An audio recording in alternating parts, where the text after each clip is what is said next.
Hi friends, welcome to Indian recipes Tamil. நம்ம இன்றைக்கி முட்டையே இல்லாமல் முட்டை கிரேவி எப்படி செய்கிறதுன்னு தான் பார்க்க போகிறோம். அதுவும் ஹோட்டலில் செய்யக்கூடிய அதே சுவையில் ரொம்ப அட்டகாசமான ஒரு கிரேவியாக இருக்கும் இது. அதே போல் ரொம்ப வித்தியாசமான கிரேவியாகவும் இருக்கும். வீட்டில் இருக்கக்கூடிய எல்லாரும் ரொம்ப என்ஜாய் பண்ணி ருசித்து சாப்பிடுவாங்க. அவ்வளோ சுவையாக இருக்கும். இப்போ வாங்க ஃப்ரெண்ட்ஸ், வீடியோக்குள்ளே போய் இந்த ரெசிபி எப்படி செய்கிறதுன்னு பார்த்துடலாம். வீடியோக்குள்ளே போகிறதுக்கு முன்னாடி இன்றைக்கான 2 பெஸ்ட் கமெண்ட் பார்த்துடலாம். ஃபஸ்ட்டு கமெண்ட் சக்திவேல் வீரமலை அப்படின்ற சிஸ்டர் எழுதியிருக்காங்க. நம்ம முட்டை மேகி அப்லோட் பண்ணியிருந்தோம்ல, அதில் கமெண்ட் பண்ணியிருக்காங்க. நான் ட்ரை பண்ணேன். It's so super and tasty to eat every one in my house. Every one liked it. Thanks for sharing this beautiful ரெசிபின்னு எழுதியிருக்கீங்க. ரொம்ப ரொம்ப நன்றி சிஸ்டர். ரெண்டாவது கமெண்ட் தனு சன்சி அப்படின்ற சிஸ்டர் எழுதியிருக்காங்க. நம்ம வீட் நூடுல்ஸ் அப்லோட் பண்ணியிருந்தோம்ல, அதில் கமெண்ட் பண்ணியிருக்காங்க. வீட் நூடுல்ஸ் செம்ம டேஸ்ட், சூப்பராக இருந்துச்சு. என் கிட்ஸ் டெய்லி ஈவினிங் செஞ்சு கேட்டிருக்காங்க. தேங்க்ஸ் சிஸ்ன்னு எழுதியிருக்கீங்க. ரொம்ப ரொம்ப நன்றி சிஸ்டர்.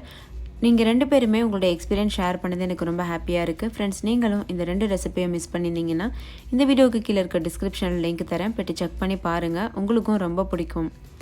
இப்போ இந்த முட்டை கிரேவி பண்ணுறதுக்கு ஒரு மிக்சிங் பவுல் எடுத்துக்கோங்க. அதில் 1 கப் அளவுக்கு பன்னீர் நல்லா அரைச்சிட்டு சேர்த்துக்கோங்க. இது 250 கிராம் பன்னீர் இருக்கும். இது நான் மிக்சி ஜாரில் போட்டு நல்லா அரைச்சிட்டு இதை கூட சேர்த்துருக்கேன். பன்னீரை சின்ன சின்ன க்யூப்ஸாக கட் பண்ணிவிட்டு அதுக்கப்புறமா மிக்சி ஜாரில் போட்டு அரைங்க. தண்ணி எதுவும் சேர்க்கக்கூடாது. ஆனால் நல்லா நைஸாக அரைச்சிக்கிறணும். அப்படி உங்களுக்கு அரைக்கிறது பிடிக்கலைன்னா நீங்கள் துருவி வச்சு துருவிக்கிறலாம். தேங்காய் துருவி இருக்குல்ல, அது வச்சு துருவிக்கிட்டு கூட செய்யலாம். அடுத்து இது கூட 2 உருளைக்கிழங்கு நல்லா அவிச்சிட்டு தோல் உரித்து மசிச்சு வச்சுருக்கேன். இதையும் இது கூட சேர்த்துக்கோங்க. நீங்கள் உருளைக்கிழங்க மசிச்சிட்டும் சேர்த்துக்கலாம், இல்லை மிக்சி ஜாரில் போட்டு 2 சுற்று சுற்றிட்டு அதுக்கப்புறம் சேர்த்துக்கலாம். இது கூடவே 3 ஸ்பூன் அளவு மைதா சேர்த்துக்கோங்க. 3 டேபிள் ஸ்பூன் அளவு, பாருங்கள் ஃப்ரெண்ட்ஸ், இந்த ஸ்பூனில் தான் நான் அளந்து சேர்த்துருக்கேன். 3 டேபிள் ஸ்பூன் அளவு சேர்த்துருக்கேன். மைதா உங்களுக்கு பிடிக்கலை அப்படின்னா நீங்கள் கோதுமை மாவு கூட சேர்த்துக்கிறலாம். இது கூட தேவையான அளவு உப்பு சேர்த்துக்கோங்க. சேர்த்துட்டு நல்லா இது போல் பிசைஞ்சு விட்டுக்கோங்க. நல்ல ஒரு சப்பாத்தி மாவு பதத்துக்கு அழுத்தம் கொடுத்து பிசைஞ்சுக்கோங்க. அப்போ நம்மளுடைய முட்டைகள் சாஃப்டாக வரும்.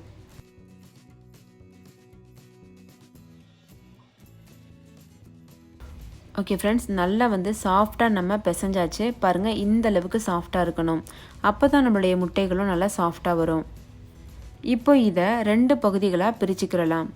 அதாவது 3/4 பகுதி 1, 1/4 பகுதி 1, அந்த அளவுக்கு 3/4 கப் அளவுக்கு 1, 1/4 கப் அளவுக்கு 1 நான் பிரிச்சிருக்கேன். இந்த 3/4 பகுதி நம்ம பிரிச்சிருக்கோம்ல, அது முட்டையினுடைய வெள்ளை கரு பண்ணுறதுக்கு. இந்த கொஞ்சமாக 1/4 பகுதி எடுத்து வச்சுருக்கோம்ல, அது நம்ம முட்டையினுடைய மஞ்சள் கரு பண்ணுறதுக்கு. மஞ்சள் கரு பண்ணுறதுக்காக நான் 1/4 ஸ்பூன் அளவு மஞ்சள் தூள் சேர்த்துருக்கேன். சேர்த்துட்டு இதை நல்லா பிசைஞ்சிக்கிற போகிறேன். இப்போ நம்மளுக்கு மஞ்சள் கருக்கான அந்த மாவும் தயாராகிடுச்சு. இப்போ நம்ம முட்டை தயாரிக்க ஆரம்பிச்சிடலாம். அதுக்கு ஃபஸ்ட்டு கையில் நல்லா எண்ணெய் தடவிக்கோங்க. தடவிட்டு இந்த மஞ்சள் கருவுக்கு செய்து வச்ச மாவுலேருந்து சின்ன சின்ன உருண்டைகளாக ஒரு 6-7 உருண்டைகள் உருட்டி வச்சுக்கோங்க. நீங்கள் கையில் எண்ணெய் தொட்டுக்கிட்டால் தான் அது கையில் ஒட்டாமல் வரும். ஏன்னா நம்ம இந்த மாவு ரொம்ப சாஃப்டாக பிசைஞ்சிருக்கோம்ல, அதனால். அதே போல் இந்த வெள்ளை கருக்கு மாவு பிசைஞ்சு வச்சுருக்கோம்ல, அதிலிருந்து ஒரு 6-7 உருண்டைகள் உருட்டி வச்சுக்கோங்க. பாருங்கள், இதே போல் மீத இருக்க எல்லா மாவுலையும் 6 உருண்டைகள் நம்ம செய்து வச்சிடலாம். இப்போ பாருங்கள் ஃப்ரெண்ட்ஸ், நான் எல்லா மாவையுமே உருட்டி ரெடி பண்ணி வச்சுட்டேன். இப்போ இது முட்டைகள் செய்ய தயாராக இருக்குது. ஃபஸ்ட்டு வெள்ளை கருவுக்கு செய்த அந்த மாவை கையில் வச்சு நல்லா தட்டிக்கோங்க. தட்டிட்டு இந்த மஞ்சள் கருவுக்கு செய்த மாவை உள்ளே வச்சுட்டு இதை எப்படி க்ளோஸ் பண்ணணும் பாருங்கள். இந்த மாதிரி நம்ம இதுக்காக தான் நான் சாஃப்டாக செய்யணும் அந்த மாவு அப்படின்னு சொன்னேன். அப்போ தான் க்ளோஸ் பண்ணுறதுக்கு நம்மளுக்கு ஈஸியாக வரும். இல்லைன்னா க்ளோஸ் பண்ணுறதுக்கு இழுக்கிறதுக்கு வராது. இது பாருங்கள் எந்த அளவுக்கு எலாஸ்டிக்காக இருக்குது, அப்படியே இழுக்கிறதுக்கு வருது. இப்போ இது போல் நல்லா மூடிக்கோங்க. அப்போ தான் நம்ம பொரிக்கும் போது அந்த மஞ்சள் கரு உடஞ்சி வெளியில் வராமல் இருக்கும். நல்லா க்ளோஸ் பண்ணிவிட்டு கையில் வச்சுட்டு இது போல் நல்லா உருட்டிக்கோங்க. இதுக்கு ஒரு முட்டை ஷேப்புக்கு கொண்டு வந்துடுங்க. லைட்டாக இது போல் திரட்டிட்டு முட்டை மாதிரி இந்த கோழி முட்டை சைஸுக்கு கொண்டு வந்துடுங்க. அவ்வளோதான் ஃப்ரெண்ட்ஸ், நம்மளுடைய கோழி முட்டை தயாராகிடுச்சு. இதே போல் மீத இருக்க எல்லா உருண்டைகளையுமே செய்து வச்சுருங்க. இப்போது நம்ம செய்த இந்த கோழி முட்டைகளை நம்ம வந்து ஒரு ட்ரையான மாவில், அது வந்து கார்ன்ஃப்ளவர் மாவாக இருக்கலாம், நான் வந்து மைதா மாவு எடுத்திருக்கேன். உங்களுக்கு மைதா பிடிக்கலனா நீங்கள் கார்ன்ஃப்ளவர் மாவு கூட எடுத்துக்கலாம். எடுத்துட்டு அது உள்ளே போட்டு நல்லா இது போல் பிரட்டிக்கோங்க. அப்போ தான் நம்ம வந்து பொரிச்சு எடுக்கும்போது இந்த முட்டைகள் உடையாமல் வரும். இதை நல்லா பிரட்டியாச்சு. இதே போல் மீத இருக்க எல்லா மாவுலேயுமே முட்டைகள் தயாரித்து அதை வந்து நம்ம மாவில் பிரட்டி தனியாக வச்சிடலாம். இதே போல் மீத இருக்க எல்லா உருண்டைகளையும் செய்திடலாம். எல்லா உருண்டைகளும் செய்ததுக்கு அப்புறமா அதை நம்ம எண்ணெயில் போட்டு பொரிச்சு எடுத்துடணும். நல்ல மிதமான சூட்டில் வச்சு 2 பக்கம் திருப்பி விட்டு நம்மளுடைய முட்டைகளை நம்ம பொரிக்கணும்.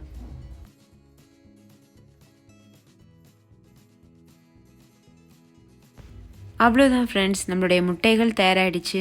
இதை நம்ம வெளியில் எடுத்துடலாம். இதே போல் மீத இருக்க எல்லா முட்டைகளையும் பொரித்து தனியாக வச்சுருங்க. இப்போ நம்ம கிரேவி பண்ண போகிறோம். அதுக்கு வேற ஒரு கடாயில் 2 ஸ்பூன் அளவு நல்லெண்ணெய் சேர்த்துக்கோங்க. சேர்த்துட்டு தாளிதம் சேர்த்துடலாம். இந்த எண்ணெய் கொஞ்சம் நல்லா சூடாகட்டும். முட்டை கிரேவிக்கு கொஞ்சம் எண்ணெய் கூடுதலாக இருந்தால் தான் டேஸ்ட்டாக இருக்கும். ஒரு பட்டை, கொஞ்சம் போல் மிளகு, 2 கிராம்பு இது கூட சேர்த்துட்டு நல்லா இதை பொரிய விட்டுறலாம். இது கூடவே 1 ஸ்பூன் சீரகம், 1 ஸ்பூன் சோம்பு சேர்த்துட்டு நல்லா தாளிச்சுக்கோங்க. தாளிதம் நல்லா பொரிஞ்சதும் அது கூட 2 ஸ்பூன் அளவுக்கு இஞ்சி பூண்டு விழுது சேர்த்துக்கோங்க. இதனுடைய பச்சை வாசனை போகிறது வரைக்கும் நல்லா வதக்கி விட்டுக்கோங்க. இஞ்சி பூண்டு ஓரளவுக்கு வதங்கினதுக்கப்புறமா வெங்காயத்தை அரைச்சி சேர்த்துக்கோங்க. நான் வந்து இன்றைக்கி 2 பெரிய சைஸ் வெங்காயத்தை நல்லா நைஸாக அரைச்சிட்டு சேர்த்துருக்கேன். தண்ணி சேர்க்காமல் அரைச்சிட்டு சேர்த்துக்கோங்க. அப்போ அதனுடைய பச்சை வாசனை சீக்கிரம் போயிடும். இப்போ இதை நல்லா வதக்கி விட்டுக்கோங்க.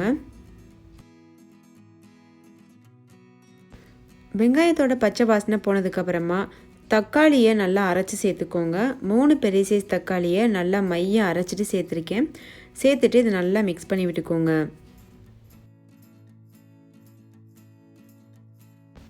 தக்காளி சீக்கிரம் வதங்கிறதுக்காக கொஞ்சம் போல் உப்பு சேர்த்துட்டு வதக்கிக்கோங்க. தக்காளி நல்லா வதங்கினதுக்கப்புறமா அது கூட 1 ஸ்பூன் அளவு மிளகாத்தூள் சேர்த்துக்கோங்க. 3/4 ஸ்பூன் மல்லித்தூள், 1/4 ஸ்பூன் மஞ்சள் தூளும் சேர்த்துட்டு நல்லா வதக்கி விட்டுக்கோங்க.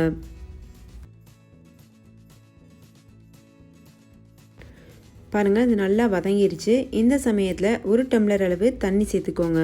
தண்ணி சேர்த்துட்டு இதையும் நல்லா மிக்ஸ் பண்ணிக்கோங்க. அதுக்கப்புறமா அது கூட 1/2 கப் அளவு கெட்டியான தயிர் சேர்த்துக்கோங்க. தயிர் சேர்க்கறதுனால நம்மளுக்கு நல்லா வந்து க்ரீமியான ஒரு டெக்ஸ்சர் கிடைக்கும். ஹோட்டல்லலாம் இருக்கக்கூடிய கிரேவிக்கும் நம்ம வீட்டில் இருக்கக்கூடிய கிரேவிக்கும் வித்தியாசம் இதுதான். அவங்க வந்து கிரேவியை நல்லா திக்காக்குறதுக்காக இந்த மாதிரி காரசாரமான கிரேவிஸ்லலாம் தயிர் சேர்ப்பாங்க. ஸோ அதனுடைய டேஸ்ட்டும் நல்லாயிருக்கும், அதே சமயம் நல்லா க்ரீமியாக கெட்டியாகவும் இருக்கும். இப்போது அந்த தயிர் இருந்த கிண்ணத்தில் கொஞ்சம் போல் தண்ணி ஊற்றி அலசிட்டு அதையும் சேர்த்துருக்கேன். ஒரு 1/4 கப் அளவு தண்ணி இருக்கும். சேர்த்துட்டு நல்லா மிக்ஸ் பண்ணிக்கோங்க. இப்போ 10 நிமிஷம் ஆயிடுச்சு. குழம்பு நல்லா கொதிச்சு வருது. இந்த சமயத்தில் நம்ம பொரிச்சு வச்சுருக்க முட்டைகளை சேர்த்துடலாம். அதாவது நம்ம செய்து பொரித்த முட்டைகளை சேர்த்துடலாம். சேர்த்துட்டு நல்லா வந்து மிக்ஸ் பண்ணிக்கோங்க. மிக்ஸ் பண்ணிவிட்டு ஒரு 2 நிமிஷம் இது வந்து அடுப்பில் இருந்தால் போதும். அதுக்கப்புறம் ஆஃப் பண்ணிவிட்டு சுட சுட சர்வ் பண்ணிடுங்க. இந்த கிரேவி சப்பாத்தி, நான், அதுக்கப்புறமா நார்மலாக ஒயிட் ரைஸ் கூட நல்ல காம்பினேஷனாக இருக்கும். கடைசியாக ஒரு கைப்பிடி அளவு கொத்தமல்லி இலை சேர்த்துட்டு நல்லா மிக்ஸ் பண்ணிவிட்டு சுட சுட சர்வ் பண்ணிடுங்க. அவ்வளோதான் ஃப்ரெண்ட்ஸ், நம்மளுடைய முட்டை கிரேவி, அதாவது முட்டை இல்லாத முட்டை கிரேவி சூப்பராக தயாராகிடுச்சு. ஃப்ரெண்ட்ஸ், எப்போதுமே ஒரே மாதிரி சாப்பிட்றதுக்கு இது போல் டிஃப்ரெண்ட்டாக செய்து சாப்பிட்டோன்னா டேஸ்ட்டும் நல்லாயிருக்கும், போர் அடிக்காமையும் இருக்கும், நல்லா என்ஜாய்மெண்ட்டாகவும் இருக்கும். ஒரு முட்டையை மட்டும் நான் கட் பண்ணி வச்சுருக்கேன் பாருங்கள். நார்மலான முட்டை மாதிரியே இருக்குது. டேஸ்ட் வந்து நார்மலான முட்டையை விட ரொம்பவே அருமையாக இருக்கும். ஸோ கண்டிப்பாக நீங்கள் ட்ரை பண்ணுங்கள். இந்த ரெசிபிக்கு நீங்கள் வந்து தொட்டுக்கிற காய் கூட வைக்க தேவையில்லை. இந்த முட்டையே போதும். சாதத்து கூட இந்த கிரேவி ஊற்றி சாப்பிட்டுட்டு முட்டையை தொட்டுட்டு நம்ம சாப்பிட்றலாம். அவ்வளோ சுவையாக இருக்கும். ஒரு முறை நீங்கள் இந்த முட்டை கிரேவி பண்ணிட்டீங்கன்னா மற்ற முட்டை கிரேவியெல்லாம் மறந்தே போயிடுவீங்க. ஃப்ரெண்ட்ஸ், இந்த கிரேவி வந்து ஒரு சாதாரண பேசிக்கான கிரேவி தான். இது கூட நீங்கள் நார்மலான ஒரிஜினல் முட்டை சேர்க்கலாம், இல்லை உங்களுக்கு பிடிச்சமான கொண்டக்கடலை ஏதாவது பீன்ஸ் வெரைட்டி இது மாதிரி சேர்த்து கூட பண்ணிக்கிறலாம். இது ஒரு பேசிக்கான கிரேவி. ஸோ ஃப்ரெண்ட்ஸ், கண்டிப்பாக நீங்கள் இதை ட்ரை பண்ணி பாருங்கள். ட்ரை பண்ணிவிட்டு உங்களோட எக்ஸ்பீரியன்ஸை கமெண்ட்டில் என் கூட ஷேர் பண்ண மறந்துடாதீங்க. இந்த வீடியோ உங்களுக்கு பிடிச்சிருக்கும், நல்லா யூஸ்ஃபுல்லாக இருக்கும்னு நம்புகிறேன். வீடியோ பிடிச்சிருந்தால் லைக் பண்ணுங்கள், உங்கள் ஃப்ரெண்ட்ஸ் கூட நிறைய ஷேர் பண்ணுங்கள். நம்ம சேனல் இந்தியன் ரெசிபீஸ் தமிழை சப்ஸ்கிரைப் செய்யாத நண்பர்கள் சப்ஸ்கிரைப் செய்யுங்க. தேங்க்யூ, பாய்.